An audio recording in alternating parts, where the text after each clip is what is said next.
I'd always thought life was supposed to be straightforward, even if it was hard. Growing up, I didn't have much, but I had big plans. Or at least I told myself I did. I wanted out of the small town and out from under my mother's shadow. She was the sort of person who had opinions about everyone and everything. In her eyes, there were two types of people, the successful, and then everyone else. Of course, I never quite measured up to her ideal. I tried, but there was always something that fell short. A reason why I didn't quite make the cut. It's funny how someone's voice can live rent-free in your head for so long. It was the start of summer, and I'd just settled into a routine at my job. A few weeks in, I was starting to feel tired. Run down. At first, I brushed it off as stress or lack of sleep. After all, my schedule was demanding. I'd taken on extra shifts, hoping to save a bit more so I could move to a bigger city in the fall. The dreams I had, big and small, all came with a price. And I was willing to work for it. But then, it wasn't just tiredness. I started feeling sick in the mornings.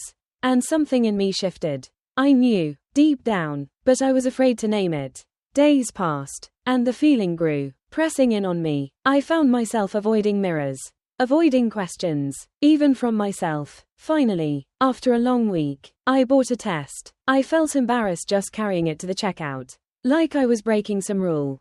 I remember standing in that cramped bathroom, waiting. It felt like my heart was thudding so loudly that anyone in the building could hear.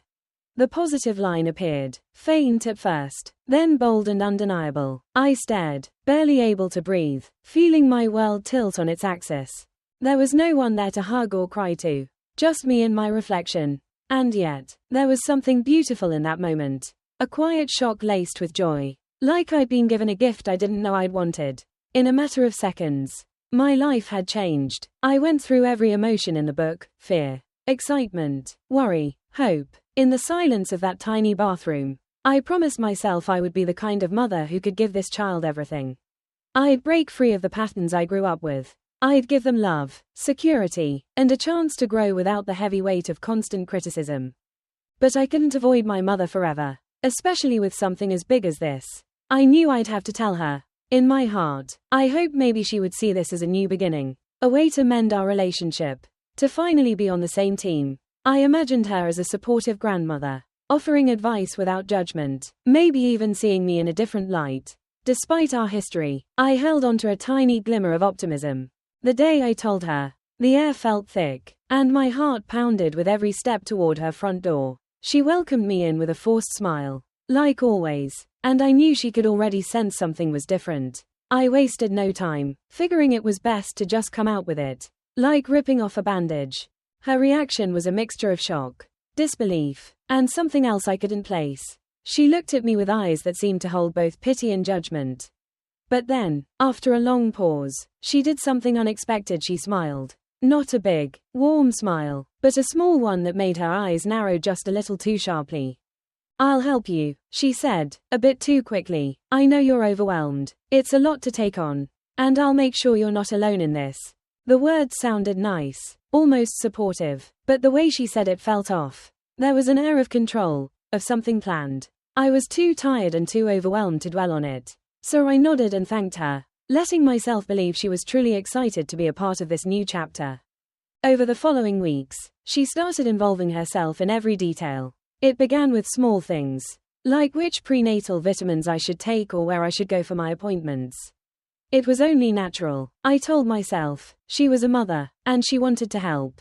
But soon, her advice started to feel like commands. She picked out nursery colors, planned doctor's visits, and insisted on being there for every moment, every decision. When I tried to voice my own ideas, she brushed them off, saying I was too young to understand the gravity of things like this.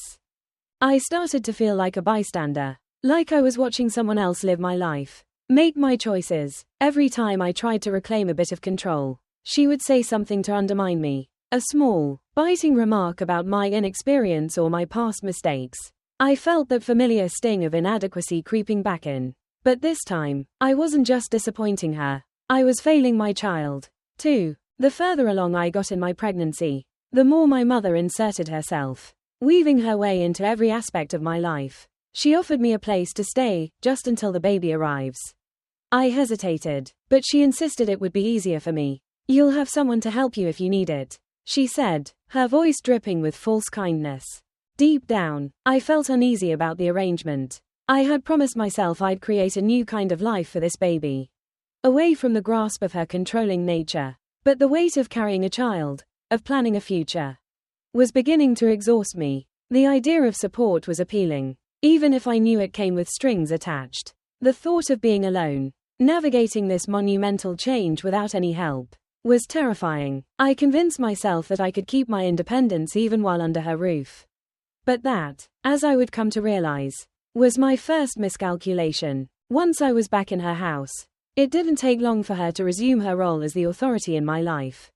She managed every detail of my daily routine, right down to what I ate and how much I rested. It started subtly, like her reminders to think of the baby whenever I wanted to take a walk or do anything remotely strenuous.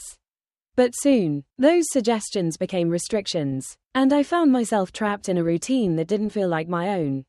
She made sure I was taking care of myself, which, in her mind, meant surrendering control of every aspect of my life to her. Friends stopped visiting, partly because my mother discouraged it, claiming that I needed quiet and peace, but also because I couldn't bear the shame of them seeing me like this, helpless, a puppet in my own life. Slowly, my world shrank until it was just me, my mother, and the child growing inside me. Every now and then, I'd try to speak up, to reclaim some part of my independence, but my attempts were always met with the same response. She'd give me a pitying look, sigh, and remind me, "You have no idea how much work this will be. You're lucky to have me here." Each time, the words stung a little deeper, eroding whatever confidence I had left. But the worst part was that, as the days passed, I started to believe her. It didn't take long before I began to lose track of the days. Time seemed to blur together in my mother's house, where the hours were filled with routines I hadn't chosen and rules I hadn't agreed to. What had started as support quickly became a kind of confinement. The house felt like a cage, and I was the bird that had willingly stepped inside, not realizing the door would lock behind me. With each passing week, my mother found new ways to tighten her grip. It began with my friends. The few who tried to visit were met with coldness or, worse, the subtle disapproval that only my mother could deliver. She'd greet them with a stiff smile, her voice laced with that syrupy sweetness that hid 1,000 barbs.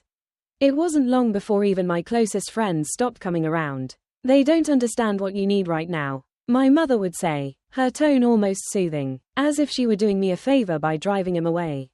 After that, she focused on the phone. At first, I could barely get a signal in the house. Something about the walls seemed to block any outside contact.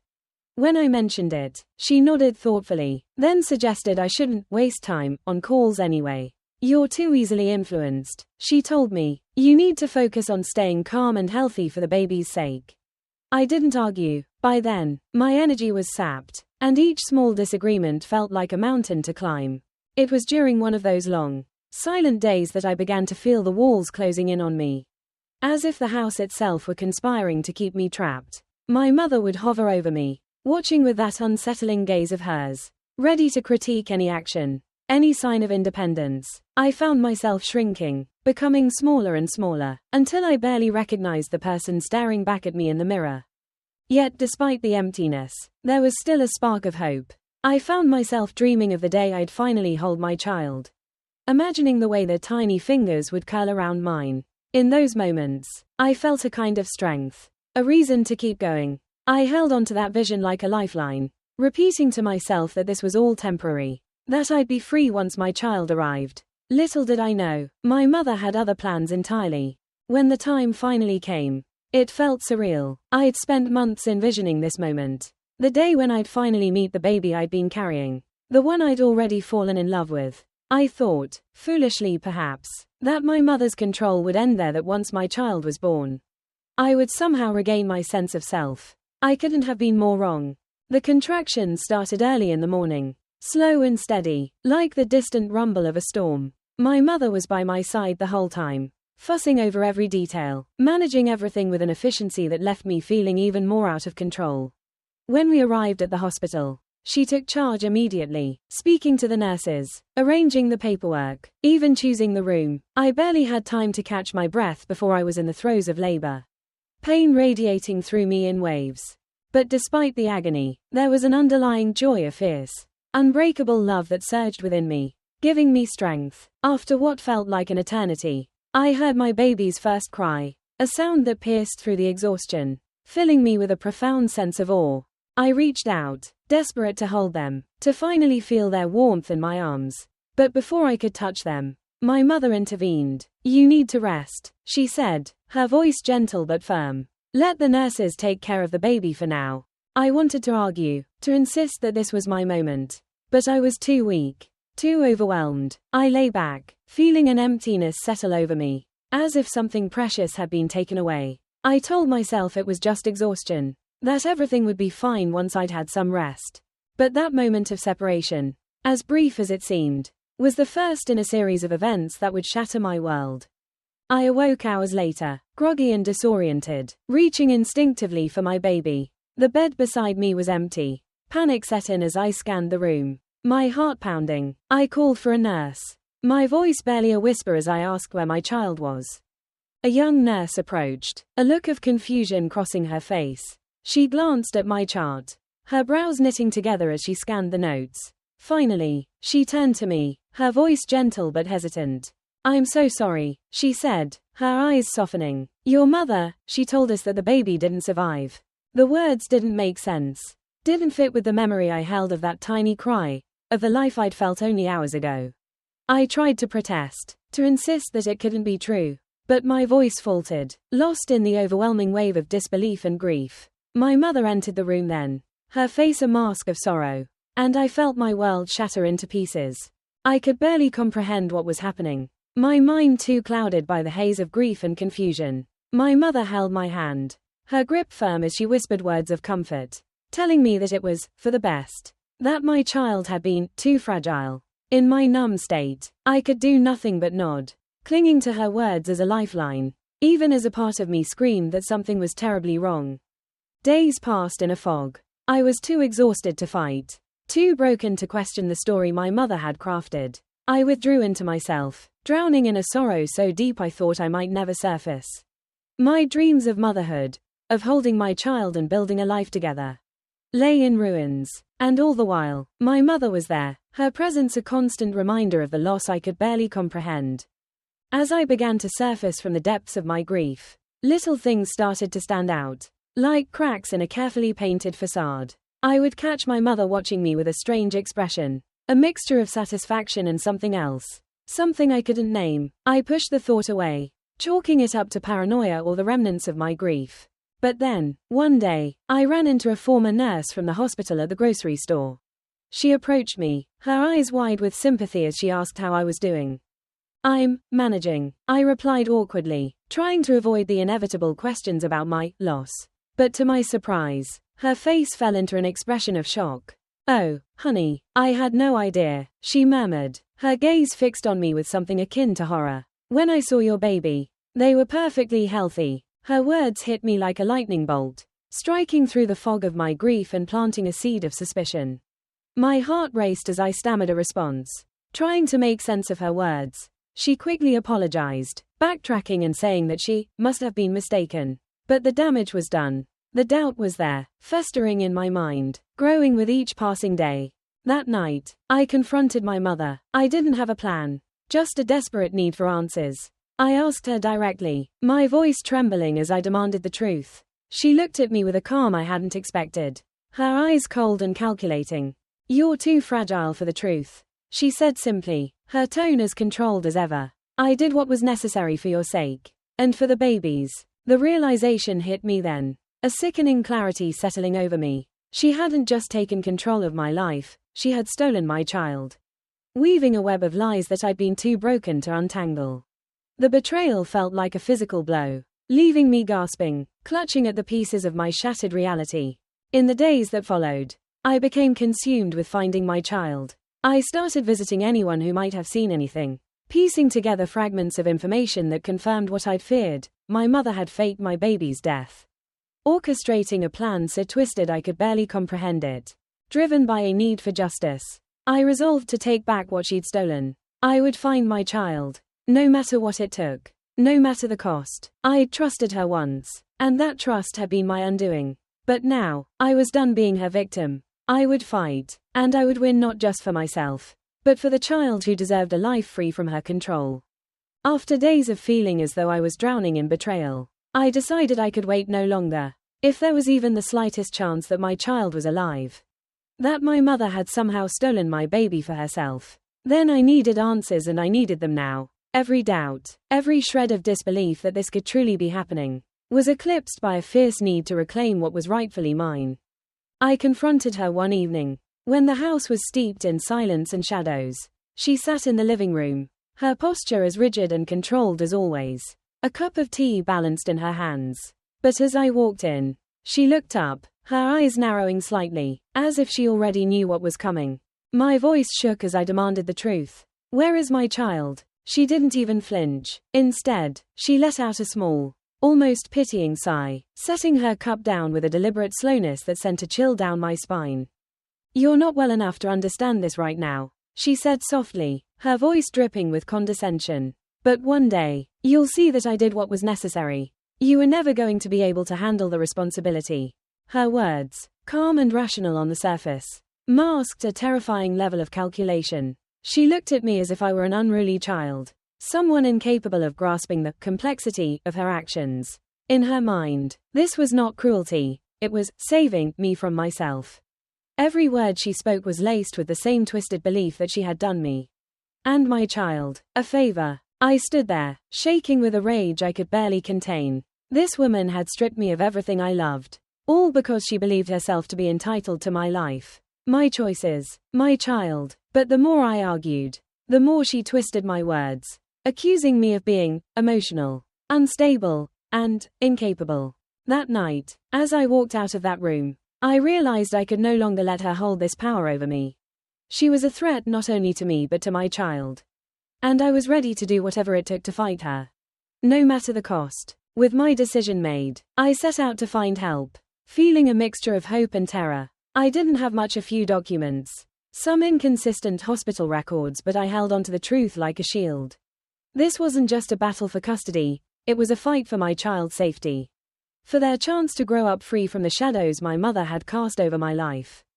The first few days were difficult, filled with rejection. I met with lawyers who listened with polite skepticism, who nodded along as I explained my story, but their eyes showed doubt. Some of them even questioned my mental state, suggesting that I might be misinterpreting the situation. With each dismissal, my heart sank a little further, and I felt the weight of isolation pressing in on me. But eventually, I found someone willing to listen, a young, compassionate lawyer named Evelyn. She had a fierce determination about her, the kind of person who didn't give up on a fight just because it was difficult.